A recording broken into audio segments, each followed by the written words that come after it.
서울 일부 지역에 폭염경보가 내려지고 남부 37도까지 오르면서 폭염이 다시 기승을 부리고 있습니다. 최근 소나기도 잦은 가운데 현재 태풍 4개가 동시에 활동하면서 날씨 변동성이 커지고 있습니다. 취재기자 연결해서 자세한 날씨 알아보겠습니다.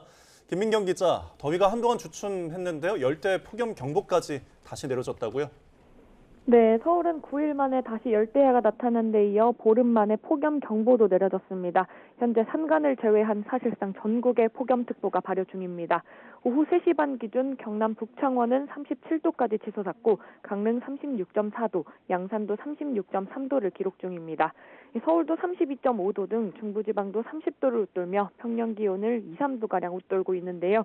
기상청은 북태평양 고기압이 다시 우리나라를 덮으면서 이달 초와 같은 극한 폭염 수준은 아니더라도 당분간 폭염과 열대야가 이어질 걸로 내다봤습니다.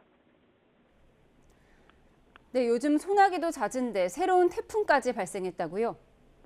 네, 북태평양 고기압 가장자리로는 비구름이 유입되고 고기압이 덮고 있는 내륙에서도 대기 불안정으로 소나기가 자주 쏟아지고 있습니다. 오늘과 내일도 내륙 곳곳에 5에서 30mm의 소나기가 예상됩니다. 오늘 오전 9시에 괌 북서쪽 해상에서 21호 태풍 아따니가 발생했는데요. 아따니는 북서진에 내일 밤쯤 일본 오키나와 해상에서 열대저하부로 약화할 전망이어서 우리나라에 직접적인 영향은 없겠습니다. 다만 18호 태풍 사우델과 가까워지면서 사우델의 진로나 발달의 변수가 될 수 있습니다. 기상청은 태풍 4개가 동시에 움직이고 있는 만큼 서로 영향을 주고받으며 진로나 강도가 달라질 가능성을 지켜보고 있습니다. 사우델은 주말쯤 중국으로 향할 걸로 보여 우리나라에 직접 영향을 줄 가능성은 낮지만 이동 과정에서 주변 기압계를 흔들 수 있고요. 태풍이 남긴 많은 수증기가 이후 우리나라로 유입될지도 지켜봐야겠습니다. 지금까지 과학기상부에서 YTN 김민경입니다. 제주에서 실종된 30대 여성 장미란 씨로 추정되는 시신이 3개월여 만에 발견이 됐습니다. 네, 경찰이 허위 종결로 초기 대응 기회를 놓친 상황에서 안타까운 소식이 전해졌는데요. 시신이 발견된 현장에 취재기자가 나가 있습니다. 고재영 기자. 네, 제주시 한림읍에 나와 있습니다. 네, 지금 상황 전해주시죠. 네, 지난 5월 실종된 것으로 추정되는 장미란 씨로 추정되는 시신이 바로 뒤로 보이는 야자나무 숲에서 발견이 됐는데요. 장씨 거주지에서 걸어서 10분 거리에 있는 곳입니다.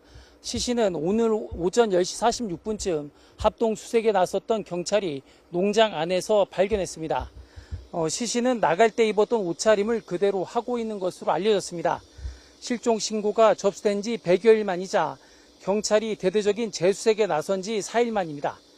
경찰은 4시간가량 현장 진입 도로를 막고 외부인 출입을 통제한 채 현장 수습과 정밀 감식을 진행했습니다. 경찰은 범죄에 연루됐을 가능성은 낮은 것으로 보고 있지만 정확한 사망 원인을 조사할 예정입니다. 장 씨는 지난 5월 12일 밤 거주지를 나선 뒤 연락이 두절됐고 사흘 뒤 남자친구의 신고로 수사가 시작됐습니다. 하지만 당시 담당 수사관이었던 A 경장이 실종자와 연락이 닿았고 무사하다며 사건을 허위로 종결하고 전산 기록까지 삭제하면서 수색은 한동안 중단됐습니다. 결국 사건이 재조명되고 경찰이 대대적인 합동 수색에 나선 끝에 오늘 이곳에서 장 씨로 추정되는 시신을 찾게 된 겁니다. 경찰은 발견된 시신의 신원을 정확히 확인하기 위해 유전자 감식을 의뢰하는 한편 국립과학수사연구원에 부검을 의뢰해 정확한 사망 원인과 타살 여부 등을 정밀 조사할 방침입니다.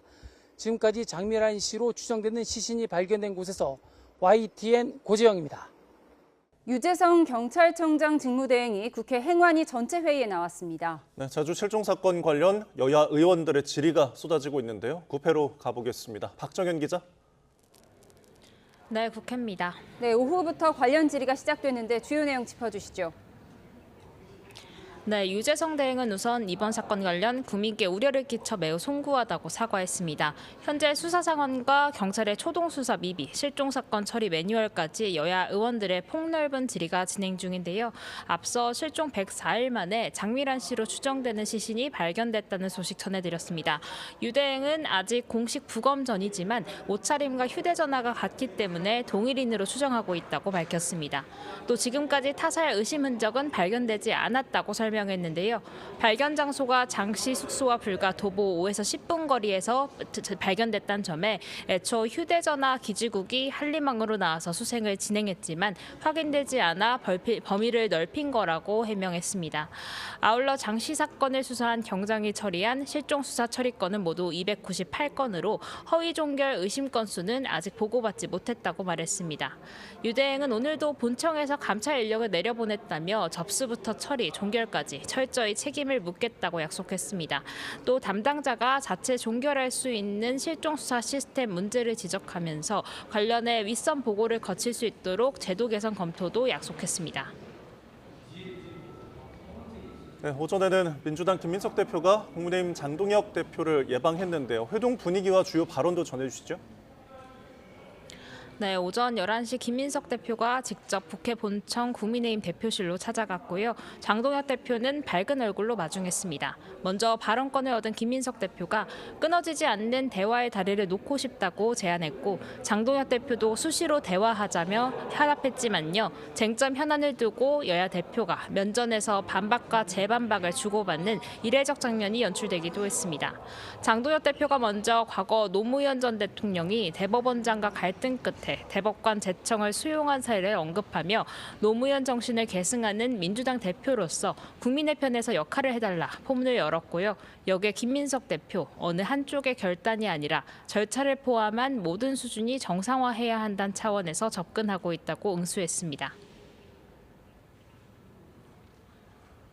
정치적 결단을 요청하신 것이고 또 한편으로는 절차상의 문제가 있었던 것은 맞기는 맞는 것 같다라는 또 그런 맥락을 또 이렇게 담아주신 것 같습니다.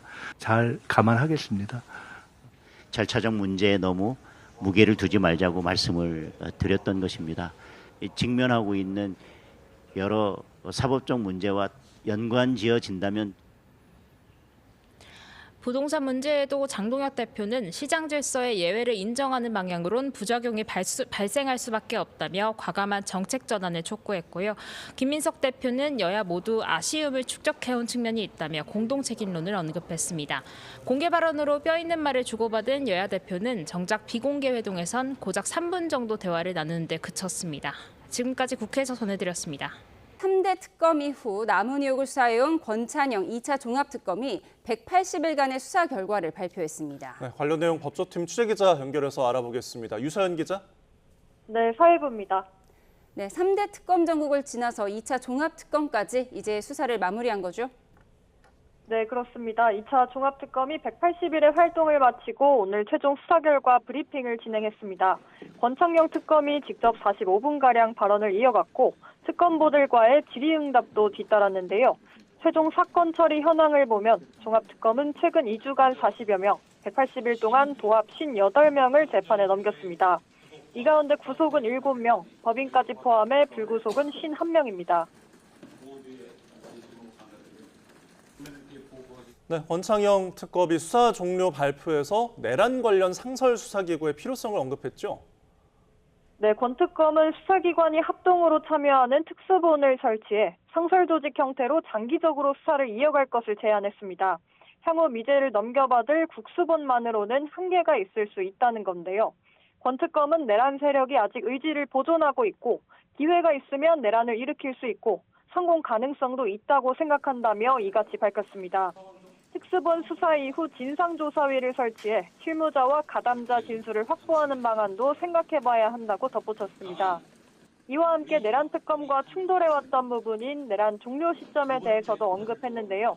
권 특검은 내란죄는 위헌범이기 때문에 일반인의 관점에서 위험 상태가 해소된 경우 내란 상태가 종료됐다고 봐야 한다며 윤 전 대통령의 직무가 정지된 2024년 12월 14일 내란 행위가 종료됐다고 보고 법리를 새로 구성했다고 말했습니다. 네, 마무리하지 못하고 국수본에 넘기는 사건들도 적지 않죠? 네, 종합특검은 46건, 150명에 대한 사건을 마치지 못하고 경찰 국수본에 넘겼습니다. 특검 출범 직후 핵심 수사 대상으로 꼽혔던 노상원 수첩 관련 의혹이나 서울 양평고속도로 의혹 관련 윗선 수사가 대표적입니다. 특검팀은 또 김건희 씨 디올백 수사 무마 의혹을 규명할 유의미한 단서와 정황들을 확인했다면서도 필요한 수사를 기간 내 마무리할 수 없는 상황이라 이첩한다고 설명했습니다. 윤 정부 대통령실의 수원지검 수사 개입 의혹과 관련해서는 강제 수사를 시도했지만 법원이 특검 수사 대상에 해당하지 않는다는 취지로 영장을 모두 기각하며 불발된 거로 파악됐습니다. 수사를 마친 종합특검은 이제 공소유지 체제로 전환할 전망입니다. 지금까지 사회부에서 YTN 유서연입니다.